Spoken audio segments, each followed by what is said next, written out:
For 17 months, Ethiopian and Eritrean forces burned food crops, slaughtered livestock, and destroyed agricultural equipment, leading to a catastrophic humanitarian situation that has left more than 90% of the population in Tigray dependent on aid. But Professor Matuko Haile, a professor of environmental studies, says the siege on Tigray is not only devastating because it's blocking the delivery of aid, but also because essential agricultural inputs such as fertilizer and chemical pesticides are not being delivered into Tigray, putting into question future harvest. We are requesting the international community to sit with that, with all what the farmers are doing, in having, crop productivity enhancement activities. We are demanding that along the humanitarian aid, the international community has to say, yes, farmers of Tigray need inorganic fertilizer and chemicals to, increase their productivity and come out of, the syndrome of humanitarian aid. The humanitarian aid can be in place, but if we cannot sustain the next crop production to a higher level, then there would be a perpetual hunger, perpetual starvation, and deaths of people and children, particularly of malnutrition. Professor said that failure to gain access to much-needed agricultural inputs has forced farmers in Tigray to attempt to prepare composts in their own backyards.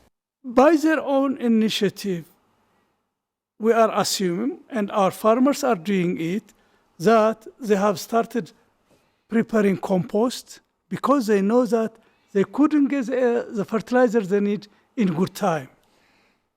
So they are starting, to make compost, to make every organic material available back to their land, to their soils, so that with the first rains coming in, some have started plowing, some would be starting very soon plowing, and then of course they would start also planting their crops.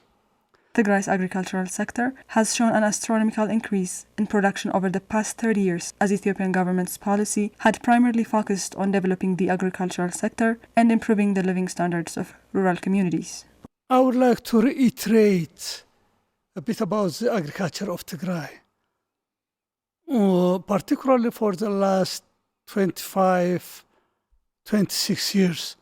The first 4 years had been, more of understanding the whole resources, the system and whatnot. But later on, when we started, to intensifying agriculture, inputs, particularly in terms of outputs, in terms of crop production and crop productivity, was almost 4 quintals per hectare, which was very low.